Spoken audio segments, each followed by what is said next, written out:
Welcome back. This is By the Book, and we're your married relationship coaches. I'm Sent. I'm Sale. And today we're talking about Married at First Sight, Season 17, Episode 18, Decision Day-ish for the couples who did not really make it to Decision Day. Let's talk about Michelle, David, Madison, Allen, HHE, I guess, and MM, although they've been done for a while. Yeah. Who do you want to talk about first? I guess we can start with the cheaters. You start with Madison And Allen. Okay, so Madison and Allen, how did I feel about the sit down with the experts? I felt like she came in with this demeanor of, please don't scold me, I don't need to hear it. Mm-hmm. And I guess that's kind of how she and David both came into the situation. But if you're going to come and do the sit down, you got to understand that you're going to be called to the carpet. Like, you did some messed up stuff. Yes. It's no way around it. She did apologize. She did falsely claim that she wasn't going to immediately jump into something with David. She was going to try to heal herself, I think she said. Allen said that she was easy to get over. I don't think he's over it, but because he seemed so like, he didn't seem detached fully, although he was trying to act detached, he still seemed hurt to me, and I think he justifiably is. But I don't think he wanted to break again about this situation, so he was trying to hold it together, and he didn't look at her. He couldn't look at her, and I don't think he should have looked at her. How did you feel about the closure part of that? He said he didn't need closure. And you don't. I mean, I don't think that's a situation where you can get closure, right? Like, it was a wrong, there's nothing that she's going to say that's going to right it. Yes. So there is no closure truly to be had. You just have to take that one on the chin and walk away being the better person. Exactly. And I think he was going through the process of doing that in his own way. And just go back just a little bit. I know a lot of people were having some issues with him tearing up the book and burning stuff in the apartment before he left. And my little 2 cents on that is the man was hurt, and I think sometimes you got to give a person enough room to let them go through the process with that hurt. He didn't jump on nobody. He didn't beat up anybody. He didn't shoot or stab anybody. And so he took out his frustrations on some pictures. That's what he did. It wasn't even like he burned up her stuff or something. Like, that was whatever property of Married at First Sight. I don't know. The like, if he took her things and he burned those things, then we'd be talking about something different. I can understand, but it would be very wrong and a lot more alarming. I didn't have a big issue with him doing that. Because like you said, he didn't hurt anyone. No, I mean, we've gotten to the point to where men especially can express any type of emotion that is negative or any type of hurt or any type of thing like that. Anger. Men aren't allowed to really do this because it's going to be perceived as being toxic and all of that stuff like that. But sometimes when a person is hurt, you gotta allow them the room to express their hurt. And again, he didn't hurt anybody. So would I have done that? Probably not. But I have done things through the process of being hurt. There's somebody come like, oh, look at you, you're toxic or whatever. I punched a wall before because I was mad, because I was hurt, I was angry. I never understood that principle. I wish I would have hurt my knuckles. Hurt my hand. Punching a wall. I kicked the wall, actually a desk, and almost broke my toe because I was angry. But I didn't kick a person, So again, gotta let a person express that anger and get it out in the more as healthily as they possibly can. And so, what was your question again? I wanted to just hit that back, No, I was just asking your opinion on the closure. So I think you gave it. Yeah. I don't have a lot to add about Madison, really. I think that I'm annoyed, and you had to remind me if this was in the previews or if this actually happened in the episode, where she gets kind of confrontational with Michelle. I think that is out of line.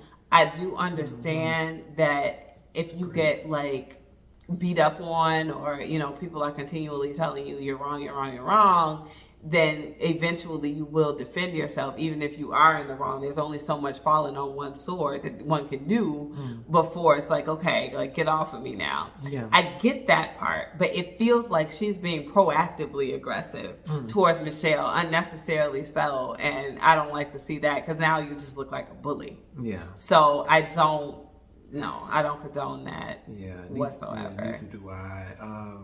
I think she got so wrapped up in presenting what she wanted to present, and then that all got shook up. And because before, hey, I'm the wife that's trying. I don't really like this guy, but now I'm trying.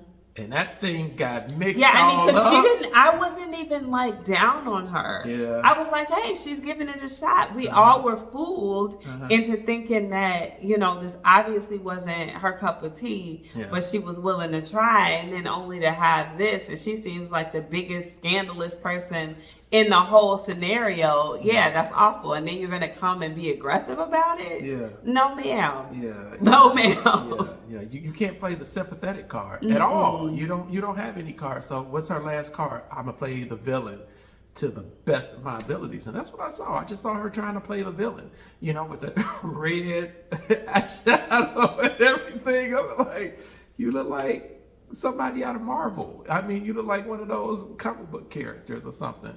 And she was kind of acting it a little bit. And I think she just, like you just said, she didn't want to be called to the carpet. She didn't want people to tell her that she was wrong or any of that. Yes, she gave an apology, but what are you apologizing for? She said she was sorry she hurt him. I don't think that she entered this process with the intention to hurt Alan or to hurt anybody. I think that she just didn't care enough to do what was right. No. In the situation. Like, it didn't matter at some point. Alan, Michelle, if she was hurt at all, they were collateral damage to Madison. It didn't really matter, because here was David, here's Maui. And it's not going to work. That's the funny thing too, right? Like, I can't wait for and all the drama to come out with that post-season. And you're right. She didn't care, because Madison cares about Madison, and right now Madison wants David, and that's all that matters. And until Madison don't want David anymore. So,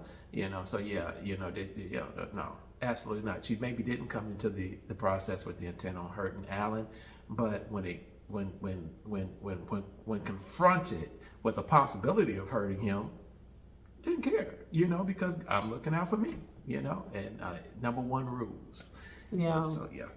So, along those lines, what about David? How did you feel about his call to the carpet? Oh, David, Mr. I'm checked out, He's a child. I just can't, I like him less and less every second that passes. He is a child. To watch him, if he can't, what is the line he likes to deliver? To be perfectly honest with you. To be perfectly honest with you, I was checked out. I don't care about her feelings. To be perfectly honest, if I'm being honest.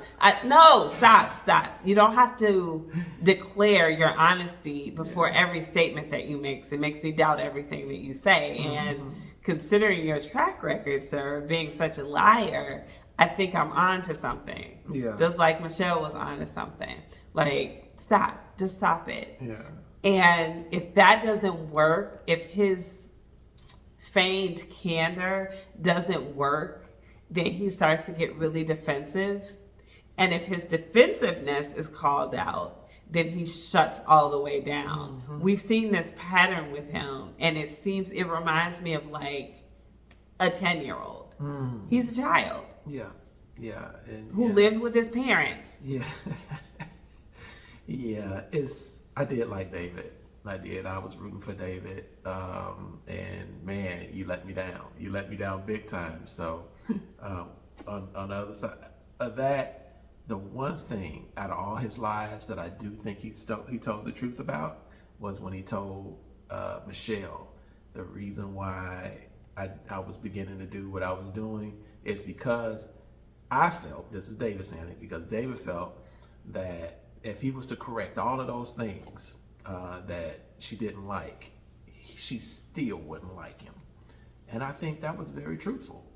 It might be the only truthful thing that he said in the past few weeks, but I do think that was truthful. I think she said You think it's truthful that he felt that way, or you think it's truthful? I think both. I think he felt that way, and I think that was true. I think no matter what he would have done, Michelle was not going to dig this guy. And I think she sat there and she began to lie herself. You know, hey, I know I cared about you. When? I don't know. When did you care about it? I will ask you guys this. This is a very interesting conversation that Sal and I had about Michelle's edit, because it's easy for us. It just is. It's just easy for us to take whatever production shows us, whatever edits people get, and develop the opinions of them, quite frankly, that production wants us to have. And just to look beyond that, the possibility of the edit being a bad edit for Michelle, it's hard for me to even put myself in this headspace. But, you know, we were just having fun with the idea that maybe Michelle did get a little bit of a bad edit. Don't get me wrong. I don't think that she liked David. I don't think that she was able to get beyond his living situation. But could it be that they had more? She alluded to this several episodes ago, that they were having more conversations, like they were sitting down after he got off work, maybe sometimes, I think she said this, and having conversations late at night, which made her stay up later than she normally would, but she was waiting for him, you know, to get in, and then they would have these conversations. Please tell me I did not make that up, because I think that I heard that. And if that happened, we didn't see it. That is an edit that we never saw. I did not see a positive conversation between Michelle and David that did not involve her saying something super rude and wild. I didn't see it.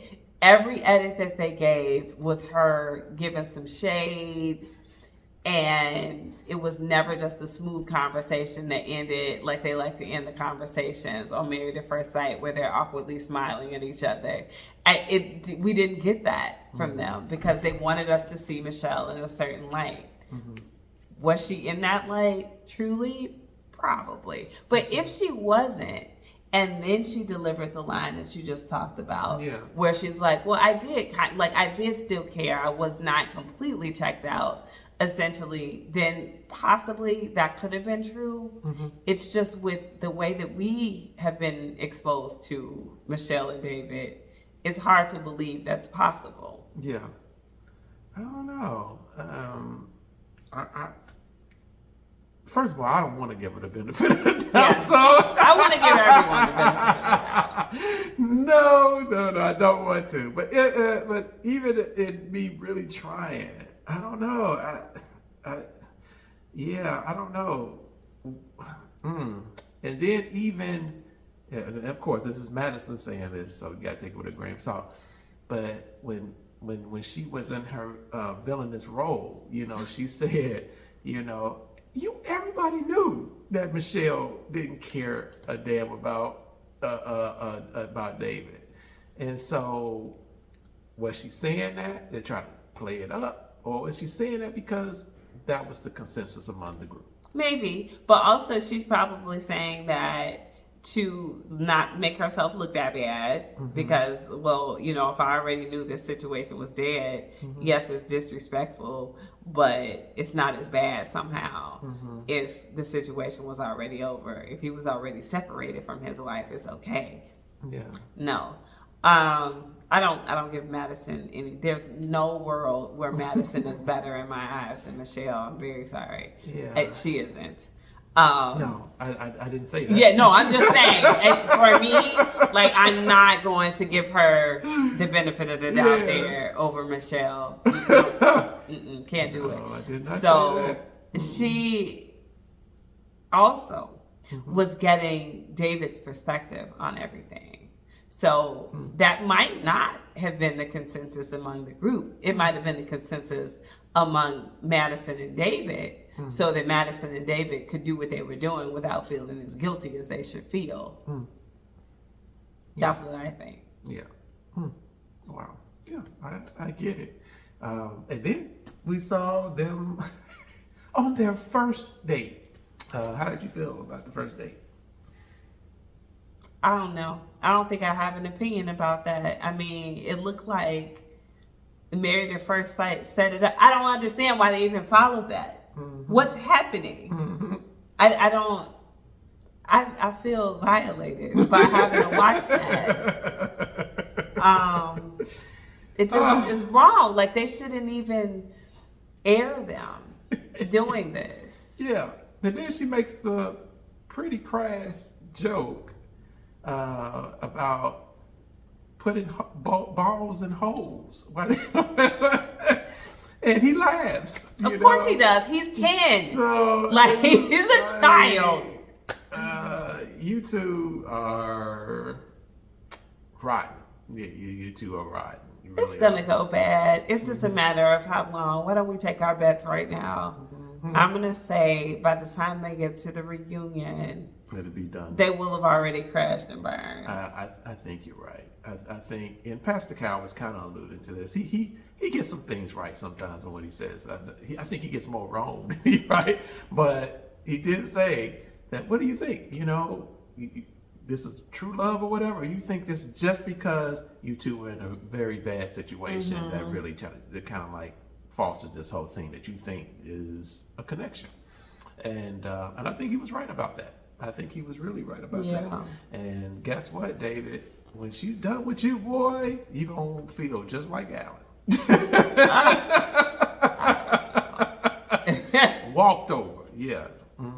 So my last thing, I guess, to ask you about is the whatever you want to call it with the KT and MM. He's at least I don't know. It was weird how he got really angry, right? Because she wanted to keep on her soapbox. Yeah. I still like MM, but even me, I just feel like, okay, MM, just give it a rest. Yeah. The situation is over. We get that you were hurt. We understand that Ikechi is wrong, and you want him to be labeled as the devil. Yeah. He's not the devil. He's not the devil.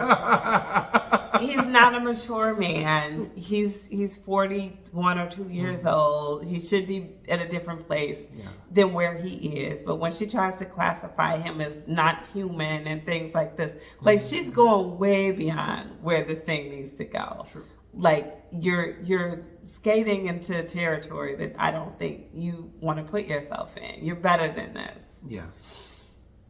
I need her to stop. If she's still on the reunion and she's talking wild like this, I won't be pleased. Yeah. Because she's starting to feed into his narrative of her. Yeah. That I don't like. Yeah. She deserves to do herself a better service than that. I agree. I think some of that, really from her perspective, is she's hurting. I know. And this is her way of... about it. Yes. Yes. I agree. Yeah. I understand that she's hurting, and this is her way of venting that hurt onto the person that caused her the hurt. For sure, but she's done that multiple times. We've seen it now. I'm not trying to muzzle her from saying that she's hurt, from experiencing that and coming out of it on a better side. Yeah. I want her to do all of that. She probably needs counseling. But my biggest issue is giving Ikechi any room to turn and point the finger at you and it look valid even for a second. Yeah. He is wrong. He is terrible. He's got a lot of growing to do. Yeah. don't make it look like you're part of the problem. Exactly. I agree with you. I do. But I also know in getting some counseling and her being able to kind of like funnel through these feelings in a much more healthier way, it's going to be a feather in her cap. But until she does that, I understand that hurt has to have a channel. It has to be released some kind of way. Yeah. And I'm not saying that that's the appropriate way to do it. Yeah. Don't read that in. But I do understand that she's harboring a lot of hurt from these past few weeks that she's gone through with this guy. And so, not many people can be like that. What's that? A pressure cooker. You know what I mean? You let off a little bit of steam every now and then. No, maybe that cap on is too tight, and boom, you got that explosion. And so I do get it, but I do agree with you. I do hope that she kind of like stops, because she is playing into the stereotype that he has the narrative that he's written for her. That she's the angry black woman. And I don't think that's who she is. I don't. And it's regrettable to see her like stoop there. Yeah. So anyway, guys, let us know your thoughts on these 3 debacle couples that we my wife come up with some words. I've heard it a long time. Debacle. Okay. Please drop those comments below, like, share, subscribe, and we will see you guys soon.